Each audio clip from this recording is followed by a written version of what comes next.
All right, I'm on video. Oh, stop!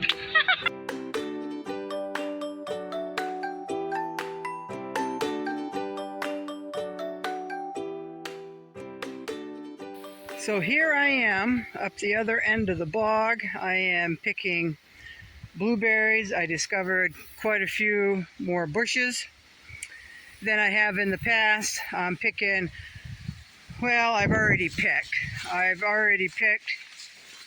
high bush blueberries over here. These are nanny berries. They're getting there. All kinds of nanny berries here. These are low bush blueberries. And right here, the bog is still high. I was looking to see how the cranberries were doing this year, and looks like there's quite a bit of bear activity up here. I see bear track all through that, and it looks like one went through here. I probably scared it away when it could have been laying down right in there when I come up to pick the blueberries. But I just kept saying, hey bear, hey bear. That's what I always do when I pick blueberries up here. A lot of bear.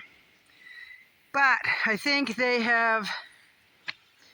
started with the blueberries, but I'm not seeing, I think they've eaten all the cranberries, which are,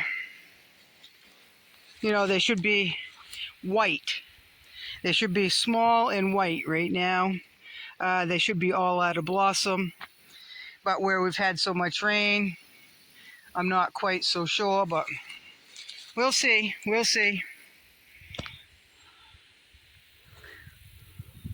Swamp grass, that's what I call it, swamp grass. So, there it is. I'm done. I haven't been attacked by a bear. I've gotten 2 solo cups full of blueberries, high bush blueberries, and I could have picked more if I wanted.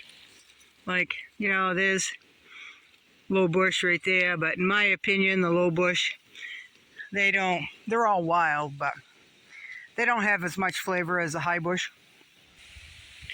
But I know there's some blueberries out around there, down this side of the bog, but I'm going to have to get wet to get them, and I have opted not to do that. So, there's also dewberries here, and they won't be ready for quite a while yet. But there's my blueberries, 2 solo cups. Not bad. Not bad. I share with the bear, and usually the bear don't share with me, but I think we're sharing this year. I think.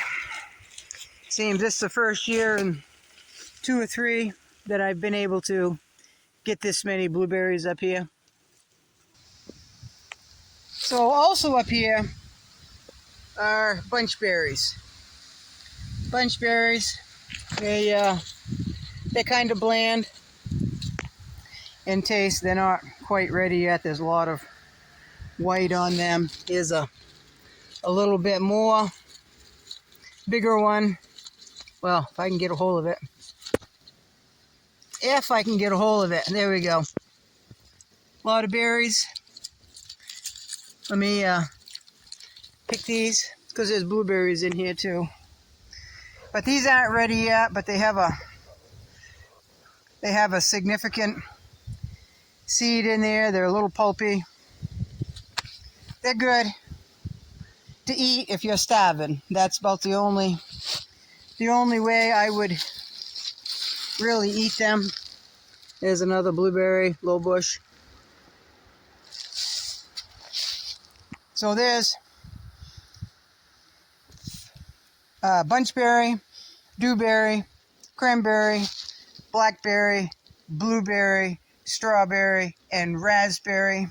And I'm not sure if I said nannyberry or not.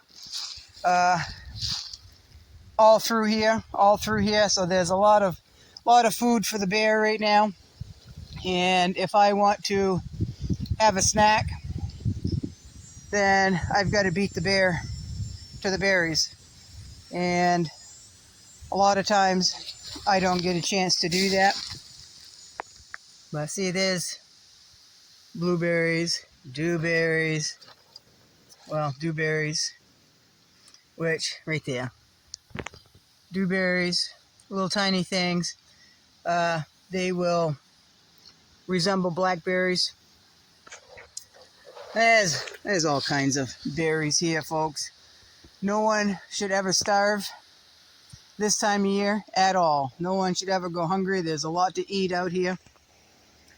And you just have to get up off your butt and fight the bear for it. So, I've been working really hard on the firewood. Got it all stacked up about 6-7 feet high. Went to go pick blueberries and look what happened.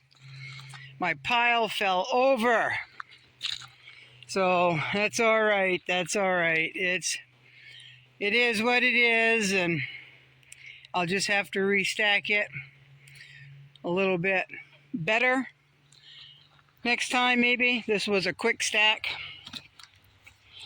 but it's just too damned hot today to restack it, right?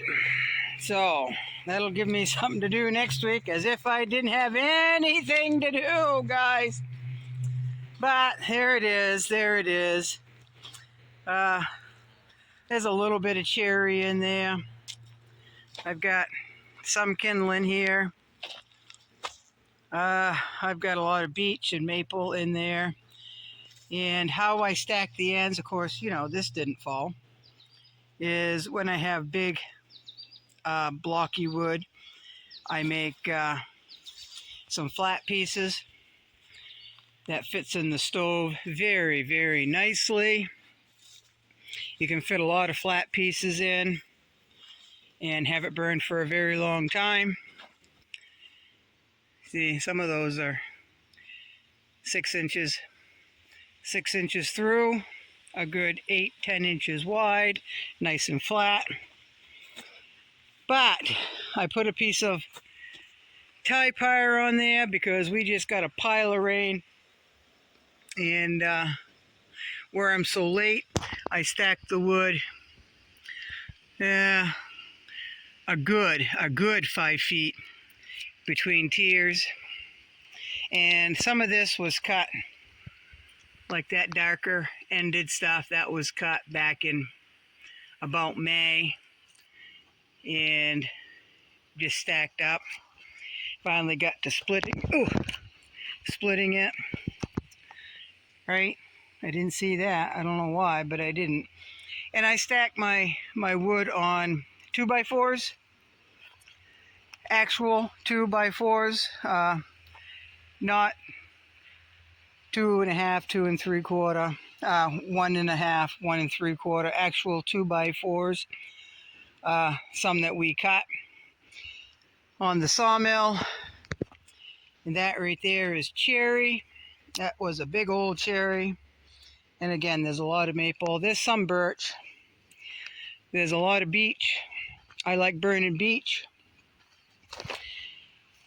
So, looks like next week I'll get to this and restack it. Right? Just like that. That's how dangerous a wood pile can be. If someone was standing right there, they would have gotten awfully, awfully hurt. That wood is awfully heavy. So, you know, 1 step ahead, 2 steps back, right? So it is what it is, and we move on. All we can do is chuckle over it.